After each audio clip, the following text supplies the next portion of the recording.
നിങ്ങൾക്ക് അത്യാവശ്യം വലിയൊരു ഹോം ലോൺ ഉണ്ട് എന്ന് കരുതുക. ആ ഹോം ലോൺ തീർക്കാനായിട്ടുള്ള അത്രയും എമൗണ്ട് നിങ്ങൾക്ക് ലംസമായിട്ട് ലഭിച്ചു എന്നും കരുതുക. അങ്ങനെയുള്ള ഒരു സിറ്റുവേഷനിൽ നിങ്ങൾ എന്ത് ചെയ്യണം എന്നുള്ളതാണ് ഈ വീഡിയോയിലൂടെ പറഞ്ഞിരുന്നത്. 4 ഓപ്ഷനുകളാണ് ഈ വീഡിയോയിൽ പറയുന്നത്. ഞാൻ സുബീഷാണ്. റുപ്പിമംഗ് എന്ന് പറഞ്ഞ യൂട്യൂബ് ചാനലിലൂടെയും ആസ്ക് റുപ്പിമംഗ് എന്ന് പറഞ്ഞ വാട്സ്ആപ്പ് സർവീസിലൂടെയും പേഴ്സണൽ ഫിനാൻസുമായി ബന്ധപ്പെട്ട കാര്യങ്ങൾ പറഞ്ഞു തരുന്നത് ഞാനാണ്.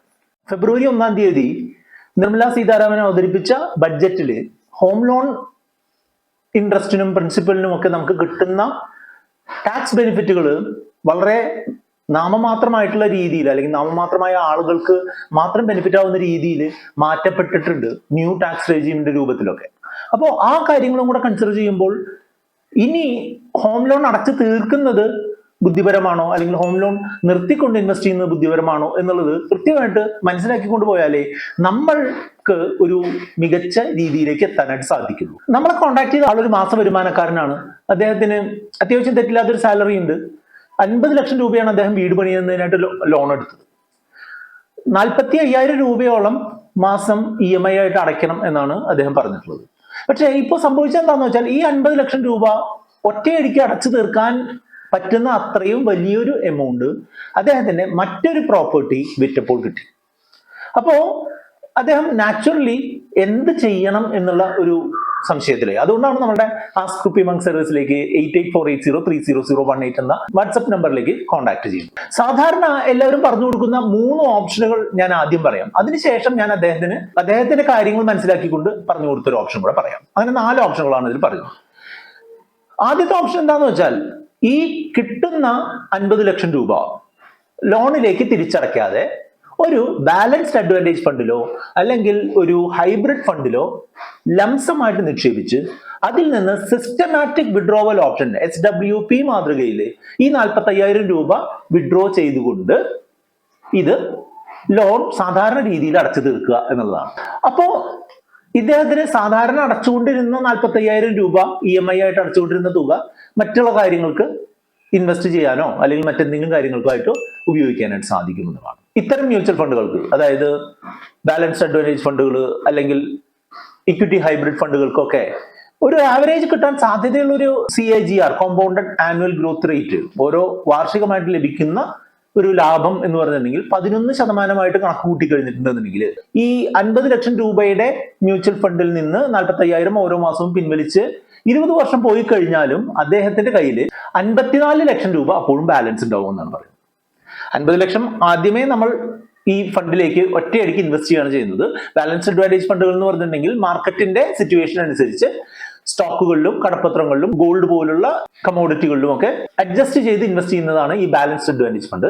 അതേപോലെ തന്നെ ഇക്വിറ്റി ഹൈബ്രിഡ് ഫണ്ട് എന്ന് പറഞ്ഞിട്ടുണ്ടെങ്കിൽ 75% വരെ സ്റ്റോക്കുകളിലും ബാക്കിയുള്ളത് ഡെറ്റ് ഇൻസ്ട്രുമെന്റുകളിലും, അതായത് ബോണ്ടുകൾ, കടപ്പത്രങ്ങൾ പോലുള്ളവരും ഇൻവെസ്റ്റ് ചെയ്യുന്നതാണ്. ഇതിന്റെ ഒരു ആവറേജ് റിട്ടേൺ 11% കണക്ക് കൂട്ടി കഴിഞ്ഞിട്ടുണ്ടെന്നുണ്ടെങ്കിൽ ഇങ്ങനെ 50 ലക്ഷം രൂപ അടയ്ക്കുന്ന ഒരാള് 45,000 രൂപ ഓരോ മാസം SWP ചെയ്താലും 54 ലക്ഷം രൂപയോളം അദ്ദേഹത്തിന് ബാലൻസ് ഉണ്ടാവുമെന്നാണ് മനസ്സിലാക്കുന്നത്. ഈ 45,000 രൂപ EMI അടയ്ക്കാതെ കിട്ടുന്ന ആ ബാലൻസ് എമൗണ്ട് അദ്ദേഹം കൃത്യമായിട്ട് ഓരോ മാസം ഒരു തെറ്റില്ലാത്ത ഒരു ഇക്വിറ്റി മ്യൂച്വൽ ഫണ്ടിൽ നിക്ഷേപിക്കുകയാണ്, 20 വർഷത്തേക്ക് നിക്ഷേപിക്കുകയാണ് എന്നുണ്ടെങ്കിൽ, അതായത് 20 വർഷം സിസ്റ്റമാറ്റിക്കലി ഇൻവെസ്റ്റ് ചെയ്തുകൊണ്ട് പോവുകയാണ് ഈ 45,000 രൂപ എന്നുണ്ടെങ്കിൽ അദ്ദേഹത്തിന് 4.5 കോടി, അതായത് 4.5 കോടി രൂപ അതിൽ നിന്ന് പ്രതീക്ഷിക്കാം എന്നാണ് പറയുന്നത്. അതായത് ഇക്വിറ്റി മ്യൂച്വൽ ഫണ്ടുകളുടെ ഒരു ആവറേജ് റിട്ടേൺ ഒരു 12% കണക്ക് കൂട്ടിക്കഴിഞ്ഞാൽ 45,000 രൂപ ഓരോ മാസവും ഈ EMI അടയ്ക്കുന്നതിൽ നിന്ന് രക്ഷപ്പെട്ട് കിട്ടുന്ന എമൗണ്ട് മന്ത്ലി 20 വർഷം അടച്ചു കഴിഞ്ഞിട്ടുണ്ടെങ്കിൽ ഈ 4.5 കോടി രൂപയിലേക്ക് എത്തും. അപ്പൊ ഈ 4.5 കോടിയും നേരത്തെ നമ്മൾ SWP ചെയ്ത ആ അക്കൗണ്ടിൽ ഉണ്ടായിരുന്ന 54 ലക്ഷവും അടക്കം 5 കോടി 4 ലക്ഷം രൂപ അദ്ദേഹത്തിന് 20 വർഷം കഴിയുമ്പോൾ ഉണ്ടാവും എന്നുള്ളതാണ്. അപ്പോൾ എന്തുകൊണ്ടും നല്ലൊരു മെത്തേഡായിട്ട് ഈ ഓപ്ഷൻ 1 കാണാം. പക്ഷേ കൺക്ലൂഡ് ചെയ്യാൻ വരട്ടെ, ബാക്കി ഓപ്ഷനുകളും കൂടെ നമുക്ക് പറയാം. രണ്ടാമത്തെ ഓപ്ഷൻ എന്താണെന്ന് വെച്ചാൽ, ഈ കിട്ടുന്ന 50 ലക്ഷം രൂപ ഒറ്റയടിക്കെന്ന് ലോൺ അടച്ച് തീർക്കുക. അപ്പോ ലോണിന്റെ ബാധ്യത ഒഴിവായ ഒരു മനസ്സമാധാനമുണ്ട്. പിന്നെ ലോൺ അടയ്ക്കണമല്ലോ എന്നുള്ളൊരു പേടി വേണ്ട. ലോൺ അടഞ്ഞു തീർന്ന് കഴിഞ്ഞതിന്റെ ഒരു മനസ്സമാധാനം കിട്ടുന്ന ഒരു സിറ്റുവേഷനാണ്. അപ്പൊ കിട്ടുന്ന പൈസ 50 ലക്ഷം അടച്ചു കൊടുക്കുക. ഇനി ബാക്കി ഓരോ മാസവും EMI ആയിട്ട് അടയ്ക്കുന്ന തുക 45,000 രൂപ ഈ പറഞ്ഞ പോലെ 20 വർഷത്തേക്ക് ഓരോ മാസവും അടച്ചു കഴിഞ്ഞിട്ടുണ്ടെന്നുണ്ടെങ്കിൽ ഇക്വിറ്റി മ്യൂച്വൽ ഫണ്ടുകളുടെ ഒരു ആവറേജ് റിട്ടേൺ 45,000 രൂപ 12% എന്നുണ്ടെങ്കിൽ ഈ നിക്ഷേപം നേരത്തെ പറഞ്ഞ പോലെ 4.5 കോടിയിലേക്ക് വരും. അപ്പോ നമ്മൾ മുൻകൂറായിട്ട് ഈ 50 ലക്ഷം അടച്ച് ലോൺ തീർക്കുന്നതിന്റെ ഒരു ഓപ്പർച്യൂണിറ്റി കോസ്റ്റ്, അല്ലെങ്കിൽ നമുക്കൊരു ഇൻവെസ്റ്റ്മെന്റ് അവസരം നഷ്ടപ്പെടുന്നതിന്റെ ഒരു പ്രശ്നം കൊണ്ട് നമുക്ക് അവിടെ 54 ലക്ഷം രൂപ കുറഞ്ഞു. അതായത് നമ്മൾ മുൻകൂറായി ആ ലോൺ അടച്ചു തീർത്തത് കൊണ്ട് ആ പണത്തിന് കിട്ടാവുന്ന ഒരു മൂല്യവർദ്ധനവ് ഇല്ലാതെ പോയി. എങ്കിലും 4.5 കോടി എന്ന് പറഞ്ഞിട്ടുള്ള ഒരു ഹാൻസം റിട്ടേൺ അദ്ദേഹത്തിന് ഇതിൽ നിന്ന് ഉണ്ടാക്കാനായിട്ട് സാധിക്കും. ഓപ്ഷൻ 3 അതിലും ഏകദേശം ഒരുപോലെയുള്ളതാണ്. EMI സാധാരണ പോലെ തന്നെ കണ്ടിന്യൂ ചെയ്യുക. അദ്ദേഹത്തിന്റെ ജോലി സ്റ്റേബിൾ ആണെന്നുണ്ടെങ്കിൽ അദ്ദേഹത്തിന് ഈ EMI കണ്ടിന്യൂ ചെയ്യാം. പക്ഷെ കിട്ടുന്ന ഈ 50 ലക്ഷം രൂപ മ്യൂച്വൽ ഫണ്ടുകളിൽ ലംസമായിട്ട് 3-4 മ്യൂച്വൽ ഫണ്ടുകളുടെ ഒരു പോർട്ട്ഫോളിയോയിലേക്ക് നിക്ഷേപിക്കുക എന്നതാണ് മൂന്നാമത്തെ ഓപ്ഷൻ സാധാരണ എല്ലാവരും പറഞ്ഞു കൊടുക്കാറുണ്ട്. അങ്ങനെ ഈ 50 ലക്ഷം രൂപ മ്യൂച്വൽ ഫണ്ട് പോർട്ട്ഫോളിയോയിൽ നിക്ഷേപിക്കുകയാണെന്നുണ്ടെങ്കിൽ നമുക്ക് പ്രതീക്ഷിക്കാവുന്ന ഒരു വരുമാനം എന്ന് പറഞ്ഞിട്ടുണ്ടെങ്കിൽ 4.82 കോടി രൂപയാണ്. അതായത് 4,82 ലക്ഷം രൂപ ലഭിക്കും. അപ്പോൾ ഓപ്ഷൻ 1-ൽ 54 ലക്ഷവും 4.5 കോടിയും അടക്കം 5,04 ലക്ഷം രൂപ കിട്ടുന്നിടത്ത് ഓപ്ഷൻ 2-ൽ 4,50 ലക്ഷം രൂപ മാത്രമേ കിട്ടുന്നുള്ളൂ. ഓപ്ഷൻ 3-ൽ 4,82 ലക്ഷം രൂപ കിട്ടുന്നുണ്ട്. പക്ഷേ ഇതെല്ലാം ഒരു എക്സൽ ബേസ്ഡ് കണക്കാണ് അല്ലെ. അതായത് നമ്മൾ ഇങ്ങനെയാണെങ്കിൽ ഇങ്ങനെ വരും എന്ന് ഇത് ചെയ്യാണ്. നമ്മൾ ഈ പറഞ്ഞതുപോലെ ഈ ഓപ്ഷൻ 1-ൽ നമ്മൾ SWP രീതിയിൽ നമ്മളുടെ ലോൺ അടഞ്ഞു തീരുന്നുണ്ട്, അതിൽ നിന്ന് ബാക്കി വരുന്ന EMI എമൗണ്ട് നമ്മൾ എടുത്ത് ഇൻവെസ്റ്റ് ചെയ്യണം എന്ന് പറഞ്ഞാലും നമ്മൾ പലപ്പോഴും അത് ചിലപ്പോൾ 1-2 വർഷം കണ്ടിന്യൂ ചെയ്തേക്കാം. പിന്നെ അത് തുടർന്ന് ഈ 20 വർഷവും കണ്ടിന്യൂ ചെയ്യുന്നതിന് സാധ്യത കുറവുണ്ട് എന്നുള്ളതാണ്. അത് മാത്രമല്ല അവിടെ ഈ ആൾക്ക് കൃത്യമായിട്ട് ഈ SIP അടച്ചു പോകുമ്പോൾ അദ്ദേഹത്തിന് ഒരു ഫിനാൻഷ്യൽ ക്രഞ്ച് വരാനുള്ള, അല്ലെങ്കിൽ ഒരു ലിക്വിഡിറ്റി കുറവ് വരാനുള്ള സാധ്യതകളൊക്കെ ഉണ്ട്. അതുകൊണ്ട് ഓപ്ഷൻ 1 എല്ലായ്പ്പോഴും എല്ലാവർക്കും നടന്നുകൊള്ളണമെന്നില്ല. ഓപ്ഷൻ 1 ഫോളോ ചെയ്യാൻ പറ്റുന്നവർക്ക് അതാണ് ഏറ്റവും മികച്ച ഓപ്ഷൻ, അതാണ് ഏറ്റവും കൂടിയ നേട്ടം തരുന്നത്. പക്ഷെ ഒരു റിയൽ വേൾഡ് സാധാരണക്കാരന്റെ ഒരു അവസ്ഥയിൽ അങ്ങനെ അത് അധികകാലം കണ്ടിന്യൂ ചെയ്ത് പോവാൻ പറ്റാറില്ല എന്നുള്ളതാണ് സത്യം. ഓപ്ഷൻ 2 അതില് ഉള്ള പ്രശ്നം എന്താണെന്ന് വെച്ചാൽ ഓപ്പർച്യൂണിറ്റി കോസ്റ്റ് എന്നുള്ള രീതിയിൽ നമുക്ക് ഒരു എമൗണ്ട് നഷ്ടപ്പെടുന്നത്. എക്സാക്ട്ലി പറഞ്ഞു കഴിഞ്ഞാൽ ഒരു 1/2 കോടിക്കും 1 കോടിക്കും ഇടയ്ക്കുള്ള ഒരു എമൗണ്ട് ഓപ്പർച്യൂണിറ്റി കോസ്റ്റ് ആയിട്ട് നഷ്ടപ്പെടുന്നുണ്ട്. അത് മാത്രമല്ല ഈ നമ്മൾ SIP ഇടുന്ന എമൗണ്ട് നമ്മൾ ഈ പറഞ്ഞ എക്സൽ കാൽക്കുലേഷൻ 12% ഉയർന്നാലാണ് ഈ 4.5 കോടി കിട്ടുക. അതിന് ഒരു ഗ്യാരണ്ടി ഇല്ലായ്മ ഉണ്ട് എന്നുള്ളത് തീർച്ചയായിട്ടും മനസ്സിലാക്കുക.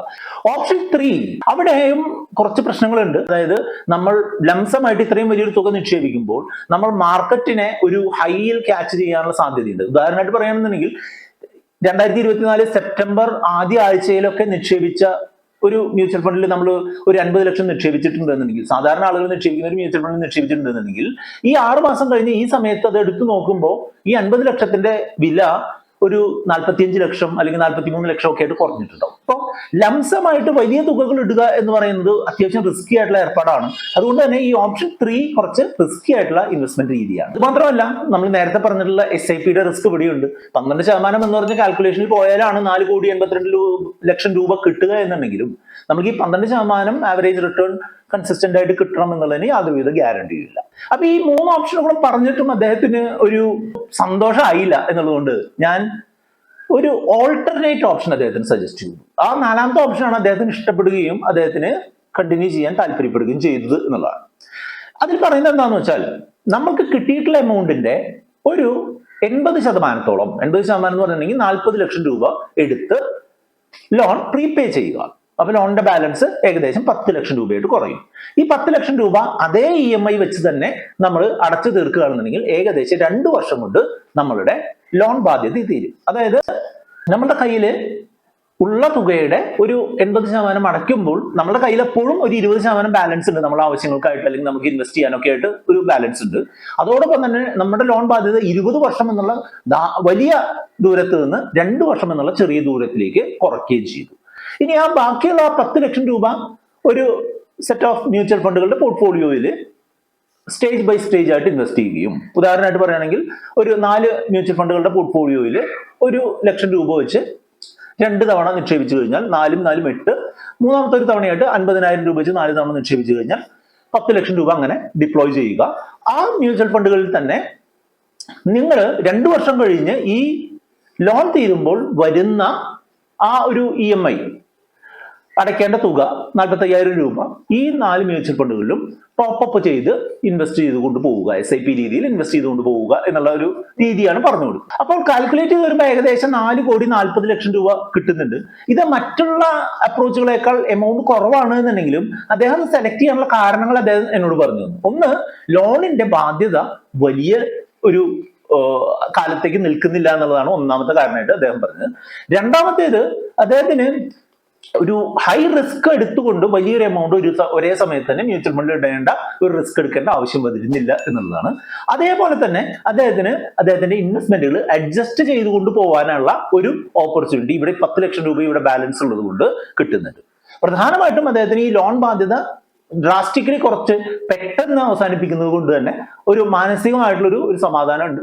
എങ്കിലും അദ്ദേഹത്തിന്റെ ഈ ഒരു അപ്രോച്ച് ഫോളോ ചെയ്ത് കഴിഞ്ഞാൽ ഇദ്ദേഹത്തിന് ഒരു ഹെൽത്തി ആയിട്ടുള്ള ഒരു 4,43,00,000 രൂപ കോർപ്പസിലേക്ക് എത്താൻ പറ്റുന്നുണ്ട് എന്ന് അദ്ദേഹത്തിന് മനസ്സിലായി. അപ്പൊ ഇങ്ങനെ ഈ 4 ഓപ്ഷനുകൾ ഉണ്ട് എന്നുണ്ടെങ്കിൽ ഈ 4ാമത്തെ ഓപ്ഷൻ ഈ 80% നമ്മൾ ലോൺ തീർക്കാനും 20% നമ്മൾ ഇൻവെസ്റ്റ് ചെയ്യാനും എന്നുള്ള ആ ഒരു പ്രൊപ്പോർഷൻ നമ്മൾക്ക് കൂട്ടിയും കുറച്ചും കൊണ്ടുവരാം. ഇപ്പോ കുറെ കൂടെ റിസ്ക് എടുക്കാൻ പറ്റുന്ന ആളാണെങ്കിൽ 60% ലോൺ തീർക്കാനും 40% ഇൻവെസ്റ്റ് ചെയ്യാനും ഉപയോഗിക്കാം. അല്ലെങ്കിൽ 50-50 25 ലക്ഷം രൂപ ലോൺ അടയ്ക്കുക, 25 ലക്ഷം രൂപ നിക്ഷേപിക്കുക എന്നുള്ള രീതി ഫോളോ ചെയ്യാം. അതെല്ലാം ഓരോരുത്തരുടെ ഇഷ്ടത്തിനനുസരിച്ച് വാരി ചെയ്യാൻ പറ്റും എന്നുള്ളതാണ് ഈ 4ാമത്തെ ഓപ്ഷന്റെ ഗുണം. പക്ഷേ ഇദ്ദേഹം ഈ ഒരു 80-20 എന്നുള്ള പ്രൊപ്പോർഷനിൽ ലോൺ തിരിച്ചടയ്ക്കാനായിട്ട് ശ്രമിച്ചു. അത് അദ്ദേഹത്തിന് ഏറ്റവും കംഫർട്ടബിൾ ആയിട്ടുള്ള രീതിയിലാണ്. അപ്പൊ ഇതുപോലെ ഓരോരുത്തരും ഞാനടക്കം ആര് പറഞ്ഞാലും അത് കണ്ണടച്ച് വിശ്വസിച്ചുകൊണ്ടല്ല പോകേണ്ടത്. നമ്മൾക്ക് ഏതാണ് യോജിക്കുന്നത്, നമ്മളുടെ ഒരു മാനസികമായിട്ടുള്ള സമ്മർദ്ദങ്ങൾ ഇല്ലാതെ എങ്ങനെ കാര്യങ്ങൾ ഹാൻഡിൽ ചെയ്യാൻ പറ്റും, അതേസമയം തന്നെ വലിയ നഷ്ടങ്ങൾ ഇല്ലാതെ എങ്ങനെ ഹാൻഡിൽ ചെയ്യാൻ പറ്റും എന്നുള്ളതായിരിക്കണം നമ്മൾ ഫിനാൻഷ്യൽ ഒരു ഇൻവെസ്റ്റ്മെന്റ് നടത്തുമ്പോൾ പ്രത്യേകം ശ്രദ്ധിക്കേണ്ട കാര്യം എന്നുള്ളത് ഓർമ്മിപ്പിക്കുകയാണ്. ഇതിനെപ്പറ്റി കൂടുതൽ എന്തെങ്കിലും അറിയാനുണ്ടെന്നുണ്ടെങ്കിൽ നമ്മളുടെ വീഡിയോക്ക് കമന്റുകളായിട്ട് രേഖപ്പെടുത്തുക. വീഡിയോ ലൈക്ക് ചെയ്യാനും കമന്റ് ചെയ്യാനും മറക്കരുത്.